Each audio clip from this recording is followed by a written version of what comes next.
Hi there, my name is Pete from Paranormal Blip podcast. I'm delighted to be part of the Perceptions Today community on Twitter Spaces every week. They're absolutely incredible spaces that are set up by Perceptions Today and the co-host Centered Awareness. They're really trusting spaces. And the most extraordinary conversation and discussion happens week after week after week. To give you an example, we've discussed the work of Anthony Peake with Mr. Peake himself, which was incredible. We've discussed the work of Stuart Hameroff. We've discussed dreams, was the most recent spaces last week. An absolutely incredible conversation. We've got the regulars there, like Natural Born Alchemist, like Renegade, a whole bunch of different voices from all around the world getting together, speaking live to each other. It's an incredible, trusting, really fascinating community of people with years and years and years of experience. And it's a space where people feel comfortable to talk about their experiences. So I really value it. It's a highlight of my week, listening and discussing incredible ideas with a fantastic bunch of people. So that's Perceptions Today community, hashtag Perceptions Today community. And Paranormal Blip, by the way, is a podcast looking at the paranormal or parapsychology. So far, we've looked at remote viewing, near-death experiences, consciousness, evidence of captured UAP craft. We've looked at a short story, a sci-fi short story from the early 70s called Chains of the Sea by Gardner Dozois. Chains of the Sea is a bit of a famous story now because Lou Elizondo, the UAP whistleblower, has recommended it a number of times.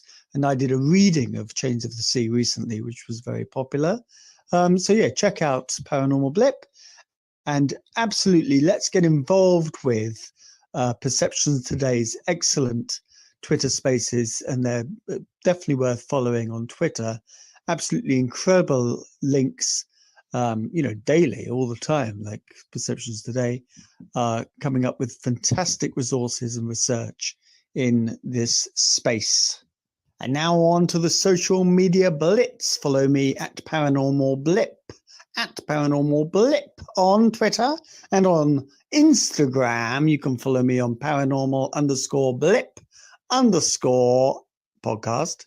And give us an email, why don't you? It's only paranormalblip@gmail.com. Thank you.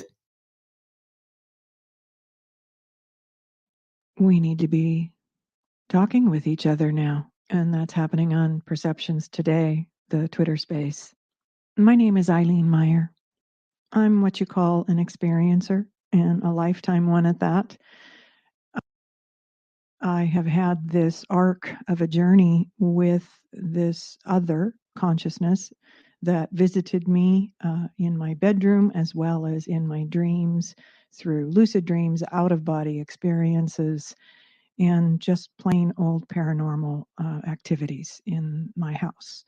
So this is what my life has been about. And I have studied this within my own consciousness for so many years now. I kept journals over many years. And I have a lot of data to share from the perspective of the direct experience, which, if you look on Twitter, quite often you will see that what is valued there is more of the nuts and bolts Newtonian physics, prove it to me, based on a limited model for consciousness. I've also had the Kundalini events, which continue to transform my consciousness.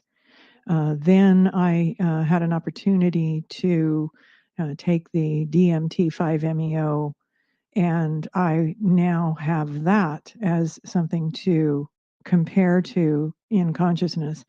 It's all very clear to me now that these weren't just random happenings in my life. They are all connected to support me, guide me, and teach me things. And this inner intelligence teaches not through words, but by demonstrating what it feels like to open these spaces in our consciousness and to experience something more than what we thought possible. And when you speak to lifetime experiencers, you find out that there is an evolution to this, that it was intentional to work with us over time, to support us in achieving these states of consciousness and understanding them, and then in my case, doing my best to communicate what has changed within my consciousness, that it is an evolution over the arc of time. And what's the most exciting thing right now is that I am coming together with others like me, as well as the scientists or the science-based researchers. I synchronistically stumbled into this wonderful group of people. And they're not only intellectually intelligent, they are also emotionally intelligent. And this is what I feel and what I'm learning is necessary now. It helps us to move beyond the emotional outbursts that we're accustomed to on social media. We're a group so far that is comprised of experiencers, scientists, and researchers. So there's an innate understanding that unless we come together and share our own data, whether that be researching and putting the pieces together, connecting the dots in what is happening in science on cutting edge, has to be cutting edge now. None of what has come in the past is applicable to what is occurring now in consciousness. And a scientist wouldn't know that unless they were speaking to people having these direct experiences, instead of the knee-jerk judgments about who we are. And even though we can't explain it in words or equations, this is real. And this is happening to a lot of us. So we need to share data, period. My name is Eileen Meyer, and my Twitter handle is @emanating, EMMIN, number 8, ING. It's the same handle at Clubhouse, and my website is koyoparising.com, KOYOPA rising.com. Hi, this is Darlene McFarland, also known as Cosmic Librarian. I can be found on Twitter as @CosmicLibrarian and at my website, cosmiclibrarian.com. One of the important lessons that I have learned in my life is that most, if not all people, are having or have had really strange experiences at some point in their lives. Many people simply do not pay attention when these things happen. They choose to ignore them or they shut down out of fear.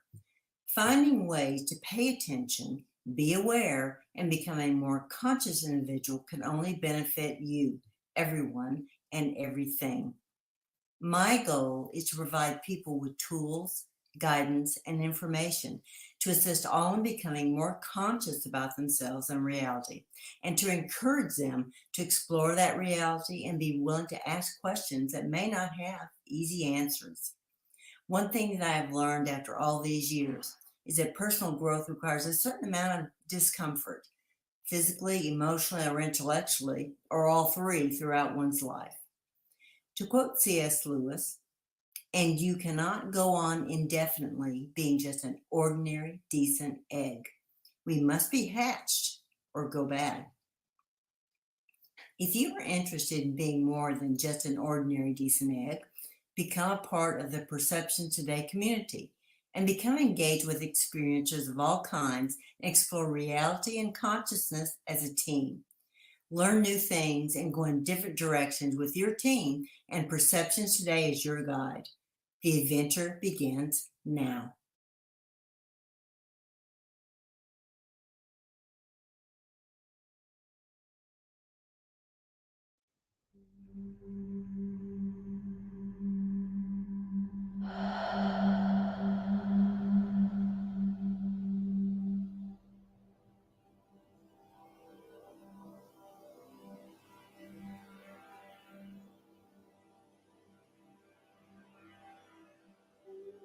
I think that life is a spiritual process, at least it should be. And I think that every individual should be seeking a spiritual existence.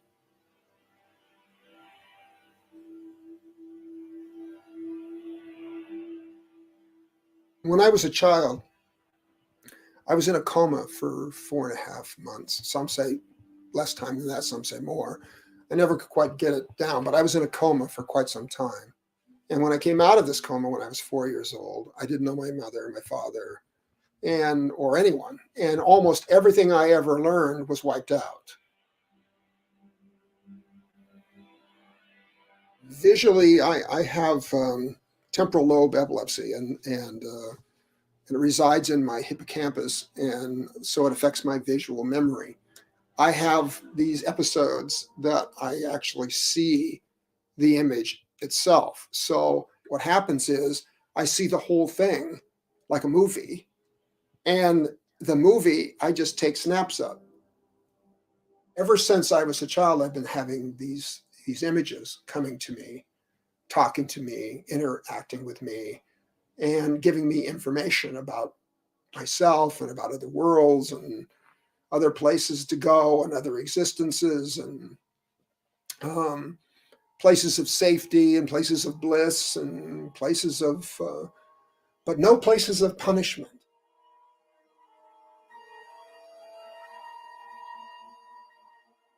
I started doing stick drawings, little stick drawings in a little tiny journal about this big. I was mostly writing because I couldn't draw. And so I started doing stick drawings. And then from stick drawings, I did better drawings. And from those drawings, I did better drawings. And from those drawings, I did better drawings yet. I never went to art school, never took an art class. You know, like George O'Keeffe said, you know, an artist's skill will rise to their vision. And in my case, my brain has already got this stuff on the canvas because of the hallucination that I have. I was out on the mountain and I saw this tree, and out of the tree came this face, and out of the face came this woman. So she's still a tree, but she's also a woman, and she also is a scene out on the mountain as well. A lot of these trees were burned in the fire 3 years ago, 2 years ago, whenever it was. But these are metaphysical trees, so they never burn. I know everything about when I painted them, what I felt like the day I painted them, what I felt like the day I saw them, what I felt like the day I drew them. I can give it back to you to every detail. And yet I can't remember other things about my life at all. But I can remember what happened every day that one of these images came to me. This one was totally bricked in.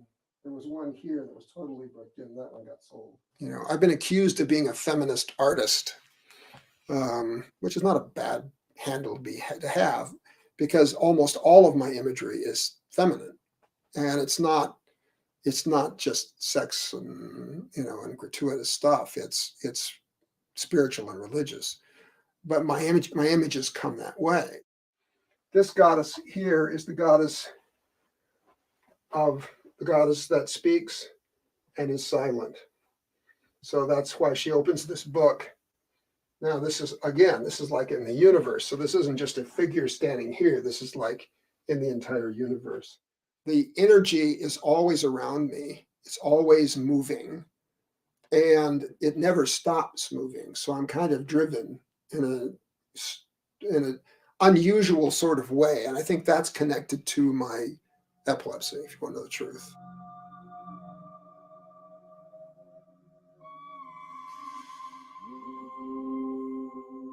Believe me, it takes a lot of time. It takes a lot of effort. You really have to go for it, just like you would go for any career or anything you do in your life.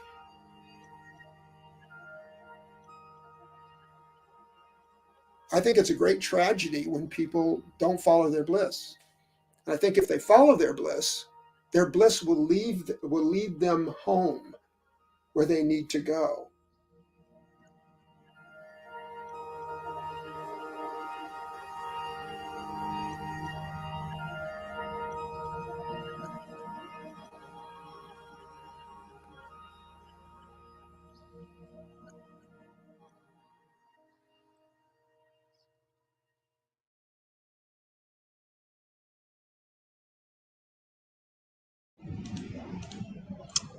Hey there, my name's Trent Stevens, and I've been working with a group of friends to create a group we call Continuing the Conversation. It started as a Discord server and it grew into a family. We have weekly chats, and they were so good that I started recording them. So after realizing that other people might really enjoy these conversations, we decided to share them as a podcast. We're very active in our Discord server. There's always somebody to talk to. We chat about everything from psychedelics to consciousness to dreaming, out of body experiences, you name it. We probably discussed it. We have somebody in our group that probably is way down the rabbit hole on it. So that's where I came from. I met Paul from Perceptions Today through the Twitter Spaces that were being hosted by the Mind Escape podcast, a friend we have in common. And he invited me to join him on his weekly Twitter Space chats. The group is so awesome. The topics are always of interest, and the discussions are always super thought-provoking. And Paul does a great job moderating the conversation and guiding it into areas of exploration.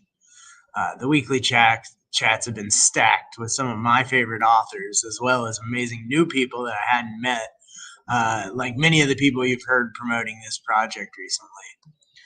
It's been so good to be part of this project any way I can plug in. I look forward to having the conversations and weaving this mycelial web of humanity that we're doing. Each of us individually connects to new perspectives, and we bring various communities together in this entourage effect of information.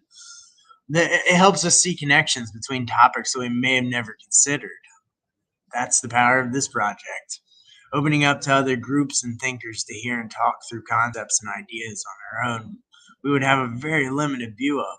But with this group, we're able to step back and take a wider angle. Everyone's so open-minded, caring, and it's a fun group, and I hope you really enjoy joining us, and we get to learn about you as well as you learn more about whatever we're all learning about. You can follow me on Instagram at Continuing the Conversation _DW. You can find Continuing the Conversation on Spotify, Apple Podcasts, or wherever you download podcasts. And you can join us on Discord. I'm sure Paul will share an invite link for our server in the show notes. We'd love for you to join us. Our conversations are always changing. Our group is always growing, and we just love to learn about each other. And that's something that we have in common with Perceptions Today, and why we're so excited to be part of this group as well. So thank you for listening to my spiel. One thing I'm not used to doing in my group is talking to myself. It's always a conversation with someone else. So this is a unique experience for me to record something solo. So yeah, I appreciate your time, and I look forward to talking to you and hearing about you and hearing what perspective you can bring to my life and what perspective I can bring to yours. So take care.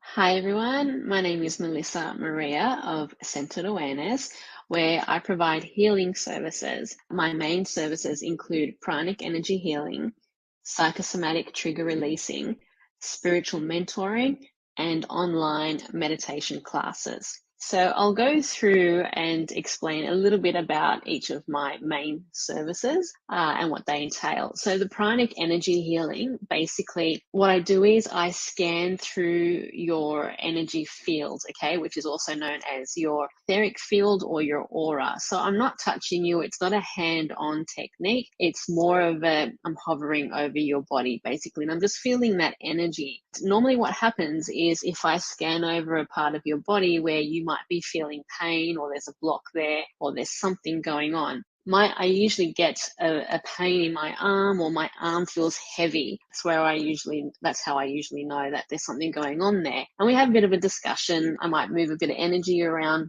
Depends on how it feels. If it feels heavy, I'll keep on doing it until I get a nice flow of energy there. Then I'll also perform a little bit of a psychosomatic technique just in that particular area. The psychosomatic trigger releasing, that's a more thorough healing technique where I'm working from your head to your feet, and I'm touching on every single meridian point that's in line with every single one of your 7 chakras. What is psychosomatic therapy? Basically, it's the communication process that happens between your mind, your body, which is the soma, and the soul seeks to awaken within the human body to have a physical experience. So how we process an experience is stored in our cellular memory, and this also shapes our body. So where I used to study, which was at the Psychosomatic Therapy College, the teacher, Herman Mueller, he used to say that the issues are in the tissues. So the tissues are like that,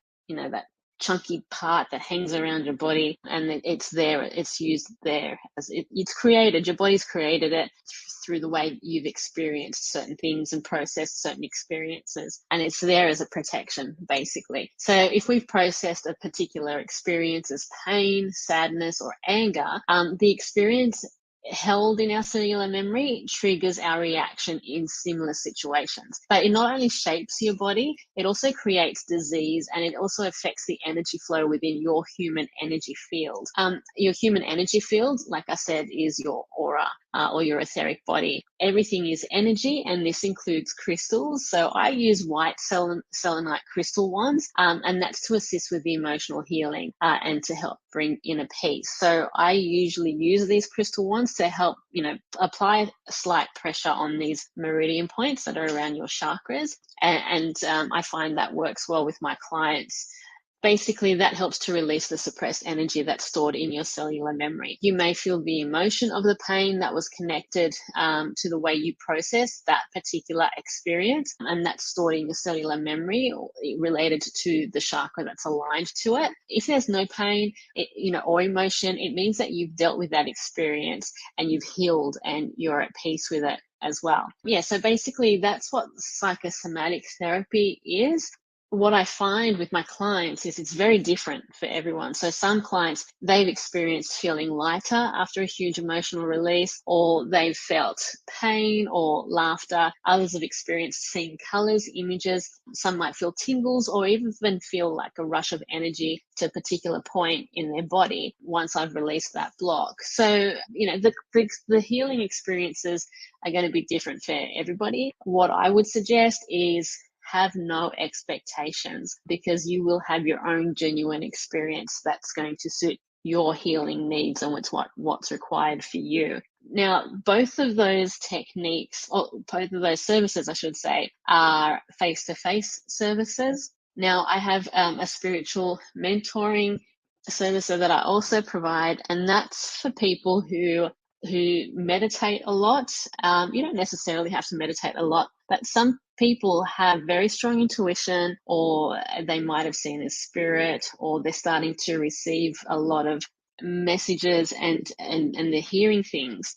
And I'm talking about like audible voices and things like that, and not quite sure how to deal with it. Some people have experiences where their young children see spirits and they get scared, or they feel like there's someone in the room and things like that. Because I've grown up with these type of experiences since I was very young, to the point where I saw my best friend, who has passed away now. He used to have a community garden, and once he passed away, I used to hold my meditation classes there, and he appeared in spirit. I saw him clear as day. Basically what I do is I help mentor people who are having these spiritual experiences and they want to embrace them, or want to turn it down and things like that, or want to connect with it a little bit more. The spiritual mentoring, that's a face-to-face, or we can also do these online sessions as well. Then I also have another one of my main services, which is my online meditation classes. And so basically you can join through, I have a social media community platform for the Centered Awareness community. You can join through that platform, and that's where we run our online meditation classes. Very flexible. There's some time slots there that are already set up. If you can't make any of those time slots, just let me know, and I can arrange a specific time and day that suits yourself and that suits myself as well, and we can work around that. Also, that's an online service that I provide, and it's for everybody around the world. Okay, so I try to help as many people as I can. Yeah, so basically, how I connected with Perceptions today, we connected through some discussions in regards to some videos of consciousness. And then eventually I was asked to co host his discussions on Twitter Space. And out of this grew the Perceptions Today community, which is a great community. So where basically we hold these Twitter Spaces weekly, and within the community we help people.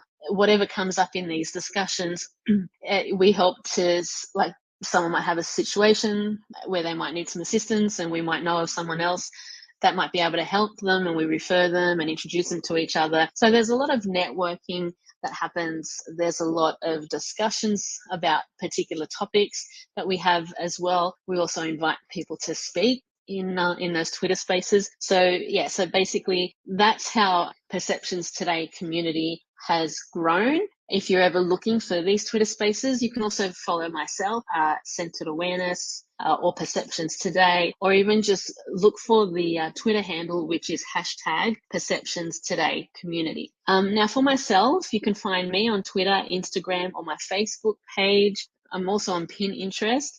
You can find all of these links to connect to myself via my website. So my website is centeredawareness.com. That's spelled CENTRED awareness.com, because I understand centered is spelled differently in some other countries. But yeah, so basically you can find my website there, and you can find all of my contact information there as well. So that's myself. My name's Melissa Maria, and I look forward to having interactions with you. Thank you. Bye.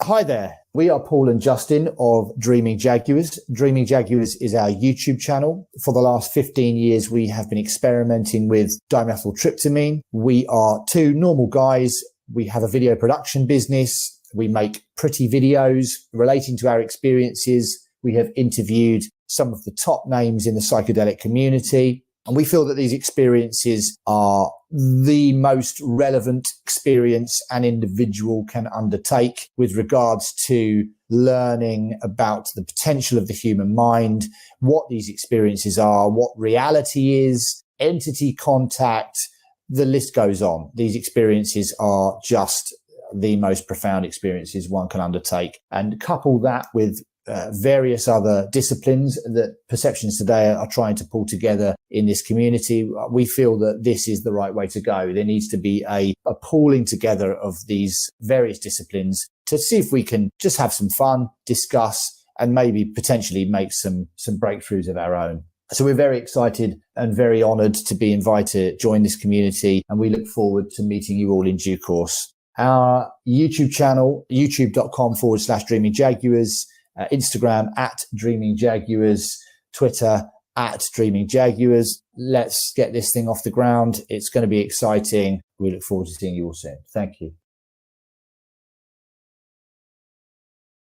Hello, my name is Anthony Peake. I'm an author based in West Sussex in the UK. I'm the author now of 11 books, with the 12th book due out in July 2022, which will be released both in the UK and in North America. To date, I have sold, or my publishers have sold, somewhere in the region of 110,000 books worldwide, and I have at least one book in most major European languages and a number of minor ones. I'm particularly interested in being involved with Perceptions Today because I really believe in the principles of that website come group, and I'm happy to be associated with it and work closely with you guys in developing the overall concept of Perceptions Today. Okay, tell you a little bit about myself. Well, I was educated at the University of Warwick, and I did postgraduate at the London School of Economics and the University of Westminster. My interests over the years have always been extraordinary human perceptions. By this, I mean what is really going on when people experience out-of-the-body experiences, near-death experiences, déjà vu sensations, precognitions, these type of things. And it's something that has intrigued me ever since I was very, very young. And it is something that has seeded my writing since then. The one thing that's important about my work is that I'm not coming from any one belief system. I'm not trying to prove anything. I'm not writing. My work is not to justify a particular position or a particular belief. Indeed, it is quite the opposite. My writing is developmental in that I am an explorer and trying to discover answers to the greatest mysteries of human consciousness. How is it that consciousness exists in a brain that is made of inanimate matter? How does consciousness get developed from the interaction of particles with electric fields, electronic fields, and electromagnetic fields? How does that create the idea of you and me and everybody else that's listening to these podcasts? So for me, these are the billion-dollar questions. And do I believe that I answer them? Probably not, but I think I'm on the right route in terms of this. And this is because I have a concept I call the Damon Eidolon dyad. And I argue that we all have our own higher self guiding us. But unlike a lot of writers out there, I believe I can do the science of how this works. And I can also do the science of why it is that this particular perceptions that we have can be explained scientifically, and how it is that part of us seems to know the future and seems to guide us. This is central to my ideas and concepts.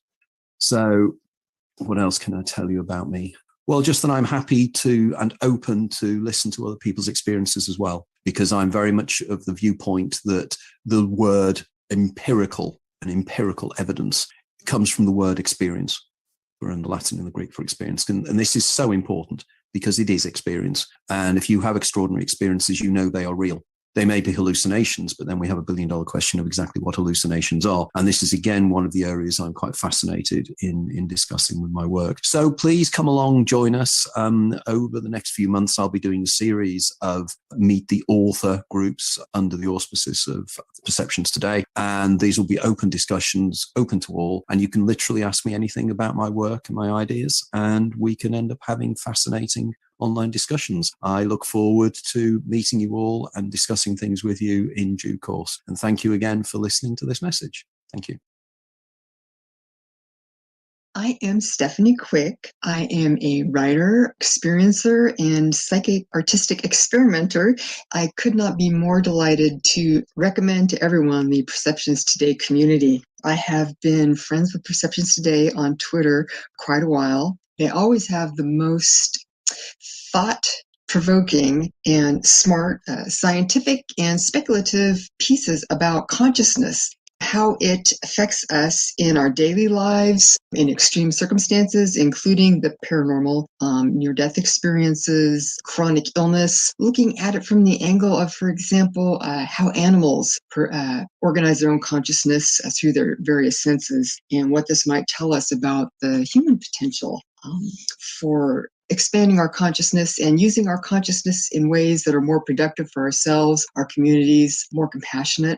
They've been having these great community spaces on Twitter, and I've just been loving them because you have scientists, you have authors and researchers, people who have experienced all type of strange phenomena related to consciousness, including dreams, paranormal, poltergeist, PK effects, as I said, near-death experiences. And PT does a great job of moderating it so everyone gets a chance to be heard. You have people from literally all over the world. It's wonderful. And there's not a prioritizing of, let's say, authors or scientists over people who are just, like I feel like myself sometimes, just kind of some random on the internet saying, I had this really weird experience, right? Those people get a voice too, and people will listen open-mindedly and thoughtfully and give feedback from their own experience, their own reading and research. So in short, it's wonderful. And I don't know what we did as human beings to be in the same time frame as like that.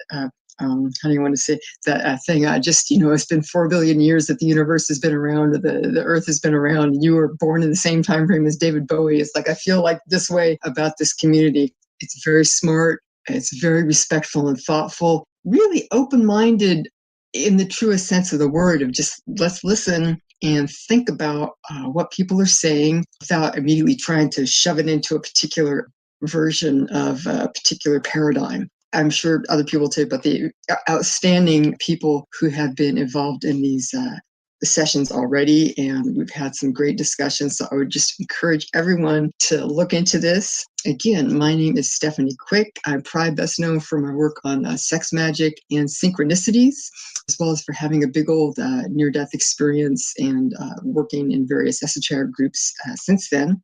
And yeah, you can find me probably most easily at my blog, Ghost Dog is a Mystery Box. And there's a contact sheet there. I'm on Twitter and Facebook, and you can always email me with your weird stories, which I love more than anything. And thank you. Hi, I'm R.N. Voot, author of The Spirit in the Sky, Ancient Cosmological Gods, and Where in the World We Find Them. Ever since the dawn of time, humankind has worshipped the stars, the place in which gods reside, the scientific formula for life, and the very substance from which we are made.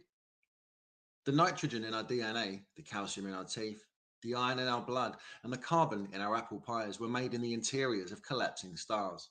We are made of star stuff, Carl Sagan once famously quipped. Every time you look up into the night sky, you're witnessing unfathomably large nuclear explosions on such an epic scale and so mind-bogglingly far away that it's almost impossible to even comprehend.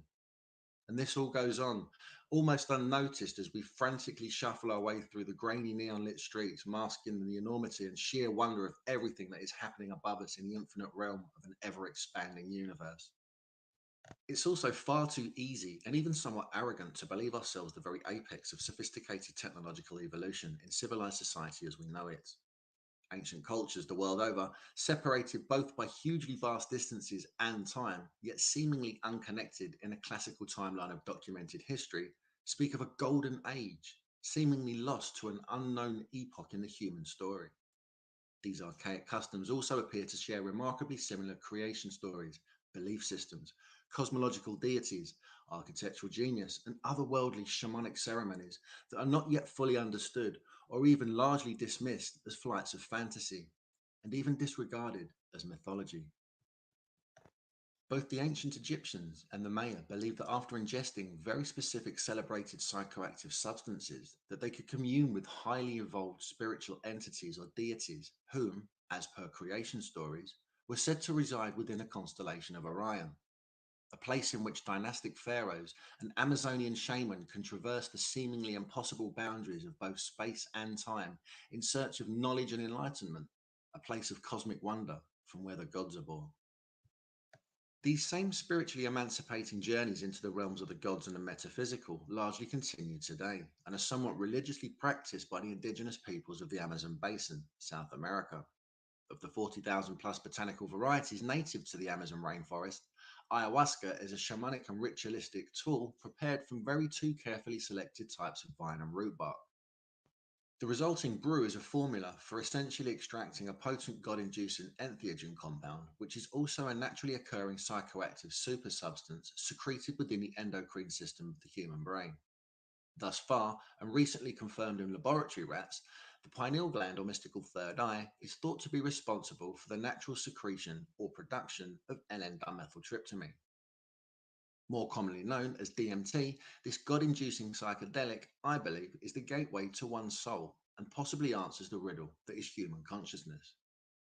Ancient Egyptian legend maintains that Osiris, god of resurrection and rebirth, resides within the constellation of Orion. This famous grouping of stars more commonly depicts a celestial hunter of the heavens, which most of us are readily familiar with. However, throughout ancient Egypt, Osiris is classically typified as the embodiment of all things acacia. How can this be? The botanical variety acacia, it transpires, has extremely high potentials of extractable DMT, a god-inducing entheogen compound. Clinical trials of this otherworldly, yet naturally occurring godlike psychedelic have dubbed N,N-dimethyltryptamine as the spirit molecule, and for good reason too. I propose that our ancient ancestry from an epoch lost had somewhat figured out this spirit molecule and also essentially, if not ingeniously, documented the profound nature of DMT through mythological tales and metaphoric allegories for the benefit of future generations of humanity. I further propose that a sophisticated and scientifically adept society, almost erased from the chapters of the human story, and during the perplexingly sudden and catastrophic fallout of the end of the last ice age, has successfully transferred the molecular structure of an otherwise divine supersubstance from the microcosm and systematically emblazoned it upon the macrocosm. The traditional constellation of Orion, Osiris, and the compound structure of DMT, from within the acacia, are a strikingly similar and irrefutable match. As above, so below. Throughout our study, it is my intention to simply demonstrate the unerring commonalities between so many otherwise disconnected ancient society and modern day religions that it quite literally beggars belief. We're all essentially remembering the same thing, and during our descent into what appears to be an extremely misrepresented prehistory, we should discover the remarkable higher science behind ancient Egyptian symbology. Furthermore, the omnipresent fingerprint of a civilization with superior construction methods beyond our own appear in some of the most remote yet geographically significant locations across the entire face of the planet, all of which serves to support the existence of a previously undocumented yet technologically adept society currently omitted from the chronology of the human story. Sadly, historians prefer to ignore such ancient origins and anomalies by simply dismissing them as coincidence, or worse still, mythological. There does, however, come a time when the clear and present evidence regarding certain mythologies, no matter how much the paradigm protecting crackpots dress it up, becomes rather more myth, illogical. What becomes evidently apparent on this journey together is that maybe we're not the greatest after all, and that there is much to extract from the myths from which we can learn today. We go through an educational system which grinds the curious mind into submission. We're taught in a manner which dictates that all there is or was indeed to discover has already been discovered, and as such that everything you need to prepare for adult life is learnt right here. It's not until we leave this draconian institute in preparation for the mundane machine which inadvertently becomes life where we discover the fact of the matter. There really is no such thing as grown-ups. Absolutely no one has the slightest inkling of what's going on, or worse still, what it's all about. We're all kind of looking at each other, confidently nodding in one another's direction, like we get it, while subconsciously we're no more enlightened than the bright-eyed minds we'd hope to inspire with our empty promises of wealth and wisdom. We grow up learning that psychedelic compounds, which spawned a generation of epically creative and talented musicians and artisans, are basically off limits, bad news, and dangerous. Indeed, I believe they're dangerous too. I believe they're inherently dangerous to the status quo. In the 1960s and 70s, our imagination took us to the moon. We saw in the summer of love, explored the boundaries of both outer and inner space alike, and returned from both relatively safe. I believe that DMT is a core ingredient regarding the riddle that is human consciousness. I also propose that our ancient ancestry knew this and have methodically and systematically ingrained its mysticism and symbology into the very fabric of the mythical series of tales and shamanic customs which we still eagerly continue to discredit today. As we shall discover, the ancients believed that gods were all around us, inside us even, and that the capabilities of the human experience were not strictly limited to the material bonds of the body either. In the 21st century, things which appear to be stranger than fiction are still, by and large, listed as so, although the confirmation that particles of matter, such as photons, do in fact act as both a wave and a particle, or both and neither at the same time, is enough to suggest that we don't quite know it all after all. The resulting infamous double slit experiment suggests that the mere act of observing a photon particle with the intention of measuring its path between one of either two evenly spaced slits to its final destination, being that of a backlit wall, the experiment's outcomes are significantly altered purely by the act of observing it. In short, the photons of light act arbitrary to what you would expect should you decide to install or remove the observational apparatus. Thus matter, whether it be biological or inanimate, is aware. It is consciously aware of the fact that it's being observed, and thus acts accordingly. Science knows much for which it can explain, though should we consider the terminology such as dark matter or dark energy to be accurate, nothing could be further from the truth. Of the observable known universe and everything which is encompassed therein, dark energy accounts for a massive 74%, and dark matter 22%. The remaining 4% is allotted to the fundamental understanding of the lesser exotically named components of the universe, namely atoms. What isn't very clear is that the vast 96%, which basically represents everything else, we have absolutely no idea what it is. Esteemed astrophysicist Neil deGrasse Tyson rather jovially suggests that the majority 96% may as well be called Fred and Wilma, as we have no knowledge regarding its properties, potentials, or anything. Zero. Only the Barney rubble with such an underwhelming statement is that it ultimately underlines the infancy of our own scientific wisdom. We're basically only 4% enlightened. With this in mind, is it beyond the realms of plausibility to suggest that our ancestry may have known more about the nature of the cosmos and the human experience than our egotistically damning and stereotypical primitive label current mainstream opinion typically allows? My spirits in the sky hypothesis proposes a radical yet logical new angle regarding the ancient Hermetic adage, which is as above, so below. The following presentations are dedicated to explaining how I believe the ancient Egyptian deity Osiris, god of resurrection, is a metaphor for DMT, and that the constellation of Orion and subsequent mythology surrounding it describes the molecular structure of a naturally occurring god-inducing entheogen compound, and where in nature a sophisticated society may indeed find it.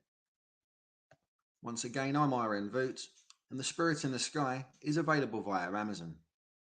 To follow this research on other multimedia platforms, I can be found via the tag @VootRN. Thank you for listening. Please like and subscribe. That's the spirit.